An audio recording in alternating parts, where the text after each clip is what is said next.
The principles we took into the negotiations are clear and simple. Does it drive down bills? Does it drive up jobs? Does it strengthen our borders? And in each case, the answer is resoundingly yes. These deals release us from the tired arguments of the past and, as an independent sovereign nation, allow us to seize the opportunities of the future. A clear message sent across the globe that Britain is back on the world stage. Mr. Speaker, it also strengthens our borders because, again, the previous deal left a huge gap, weakened our ability to work together to tackle illegal migration, the ultimate cross-border challenge. This partnership closes that gap, including joint work on returns, preventing channel crossings, and working upstream in key source and transit countries, cooperating along the whole migration route to strengthen our hand in the fight against the vile smuggling gang. I don't have time to run through the list of supportive quotes from businesses, but this... This new partnership was great. Well, Mr. Speaker, this new partnership has been backed. This isn't the full list. The Federation of Small Businesses, the CBI, the Richest Retail Consortium, Asda, Morrison's, Salmon Scotland, the Food and Drink Foundation, the British Chamber of Commerce, Ryanair, Vodafone, producers of meat, foil and poultry. When Labour negotiates, Britain loses. He talks about a hat trick of deals. They are own goals. In 2020, the Conservatives concluded the Trade and Cooperation Agreement, the largest and most comprehensive free trade agreement in the world. We agreed to come back in 5 years to improve terms. This renegotiation should have been an opportunity to improve terms for our country.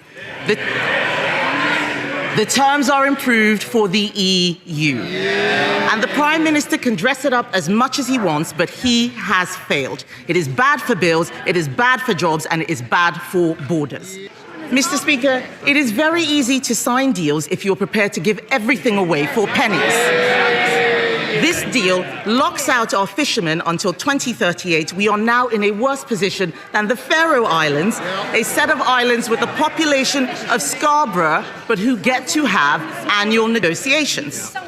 And the Prime Minister quoted some organisations welcoming his deal. He doesn't listen to them normally, but he left one out deliberately. The National Federation of Fishermen's Organisations, who have described the deal as a surrender and a giveaway. This is a Prime Minister who would pay to give away his family silver. Why is the Prime Minister selling our fishermen down the river? Is it because they don't vote Labour? He's going to pay the EU to abide by laws that we have no say on. While British farmers struggle with the family farms tax his Chancellor has imposed on them, their regulations will now be made in Paris and enforced in Brussels. It is a total capitulation. We're not in the EU. We are not at the table. So can the Prime Minister tell us how is he going to ensure accountability for the hundreds of regulations he has signed this country up to? The Prime Minister has shackled us to the EU's emissions trading scheme. This means the government can no longer cut energy costs without the EU's permission. It will also unravel parts of the India FTA he's just negotiated. This isn't a technicality, it is a betrayal. He said whatever was needed to win power, Mr. Speaker, and now he'll say whatever is needed to keep it, even if it means selling out our sovereignty, our businesses, and the public. The truth is that most of what was announced yesterday was not a deal. There was no binding agreement on anything. Most of the items outlined are simply agreements to enter into further discussions we are already having. The Prime Minister is boasting that we will now avoid airport queues because we'll get access to EU e-gates. It sounds great, except it isn't true. Some airports already allow it. This deal does not guarantee it anywhere. Each country still has to agree. And that, Mr. Speaker, sums up this deal perfectly. It is a lot of spin to disguise the terrible substance. Even the defence commitments in this deal are hopelessly one-sided. We're making payments, but they are offering dialogue and consultation. This is a pitiful return for the country that leads NATO in Europe with troops on the ground in Estonia defending our allies. Can the Prime Minister tell us why there's not a single word in his statement about the money we will now be sending to Brussels? And can he set out how much those payments will cost taxpayers? He said he would stay out of the single market. He's going into the single market for agri-food, electricity and energy.